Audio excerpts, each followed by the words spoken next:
અત્યારે આ જે દારૂ હમણાં જાહેરમાં વેચાય છે એ 100% પ્રતિબંધ થઈ જવું જોઈએ એવી મારે બે હાથ જોડી માથું નમાવું છું અને પબ્લિકને એટલી વિનંતી કરું છું કે આ લશ્કરકાંડ થયું છે એને જો જોઈ અને ગુજરાતના અંદર દારૂ એનો ઉંમર પણ ના આવી જોઈએ એવી મારી માંગ છે। આ બે હાથ જોડી હું વિનંતી કરું છું કે ગુજરાતમાં દારૂ જોઈએ જ નહીં। એટલે મારો ભત્રીજો છે ભાવનગરથી વર્ષોથી અહીંયા રહે છે, કંપનીમાં કામ કરતો હતો, જીસીબી ચલાવતો હતો।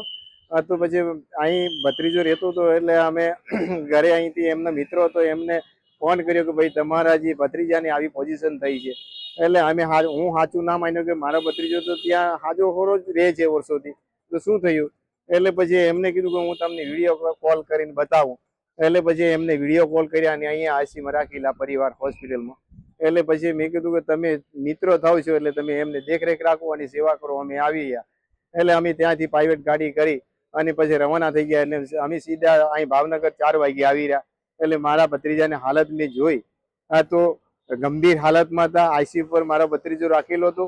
એટલે પછી મેં ડાક્ટર સાહેબને પૂછ્યું કે સાહેબ આ કઈ રીતનું થઈ છે? કે ભાઈ આ રિપોર્ટ જે અમે કાઢ્યા છે એના રિપોર્ટના અંદર ઇંગ્લિશ દારૂ પીધેલો છે એવા રિપોર્ટ આવ્યા છે।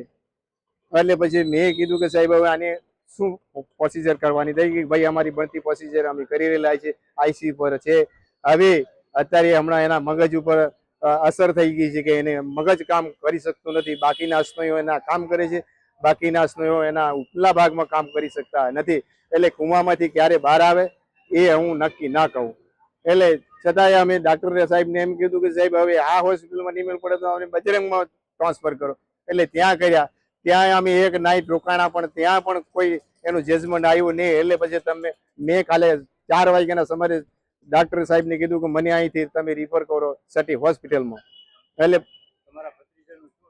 મારા ભત્રીજાનું નામ છે મુકેશભાઈ મણીલાલ છે। અહીંયા કંપનીમાં નોકરી કરતા હતા, જીસીબી ચલાવતા હતા।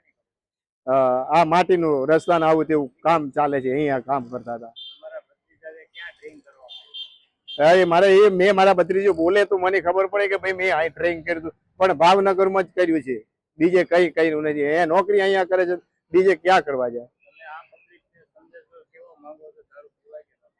હું એટલું જ કહેવા માંગુ છું કે આ પબ્લિક ને અંદર જયારે ગાંધીના રાજના અંદર અત્યારે આ જે દારૂ હમણાં જાહેરમાં વેચાય છે એ 100% પ્રતિબંધ થઈ જવું જોઈએ એવી મારે બે હાથ જોડી માથું નમાવું છું અને પબ્લિકને એટલી વિનંતી કરું છું કે આ લશ્કરકાંડ થયું છે એને જો જોઈ અને ગુજરાતના અંદર દારૂ એનો ઉંમર પણ ના આવી જોઈએ એવી મારી માંગ છે।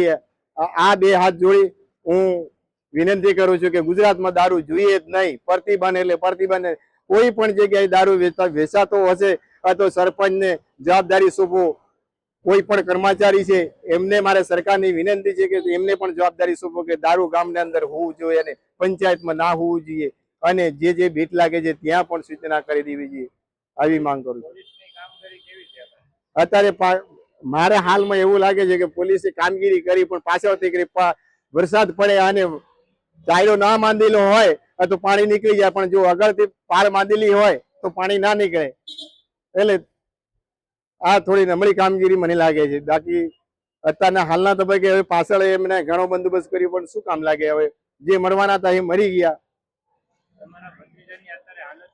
મારા ભત્રીજાની હાલત અત્યારે ગંભીરમાં ગંભીર પરિસ્થિતિ છે, ઓક્સિજન ઉપર છે। હવે ક્યારે એ કુદરત એમને મૂકી જાય કે લઈ જાય એ કોઈ નક્કી કહેવાતું નથી। એમને 3 દિવસ થયા છે, એમને હાથ નથી હલાવતા, આંખ નથી ખોલતા, પગ નથી હલાવતા, શરીર જે લાકડા જેવું લાકડું છે પણ એમના જે અંદરના ભાગના સ્નાયુઓ છે એ ચાલે છે, એની પર હમણાં હાલમાં દવા ચાલે। અધિકારીઓ મેં કાલે જીતુ વાઘાણી આવ્યા હતા, આ મત વિસ્તારના ધારાસભ્ય છે, આજે કેબિનેટ મંત્રી છે, એમને મેં કીધું હતું કે આ ગરીબ ઘરનો પરિવાર છે સાહેબ, એટલે અહીંયા વર્ષોથી અહીંયા કામ કરતો હતો અને આ લટાકાંડમાં આ છોકરો આવી ગયો છે અને આ પીવાઈ ગયો છે આને। એટલે હવે આના બાલ બચ્ચાઓ એક છોકરો છે, 6 વર્ષનો છોકરો છે અને 2 વર્ષની છોકરી છે અને 36 વર્ષની એની ઉંમર થાય છે।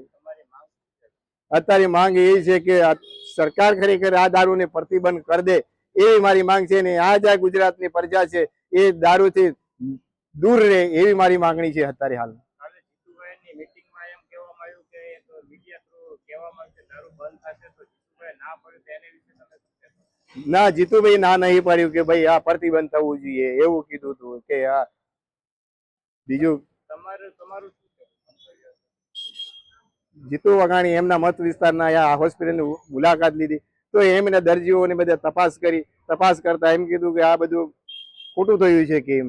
અને આ જે તે અધિકારીઓ છે એમને અમે મિટિંગ લઈએ છીએ અને કડકમાં કડક સૂચના આપીએ છીએ. આવું કીધું એટલે એમને કામગીરી બહુ સારી કરી છે. અહીંયા દર્દીઓની મુલાકાત લીધી બહુ સારું કહેવાય કે મંત્રી તરીકે.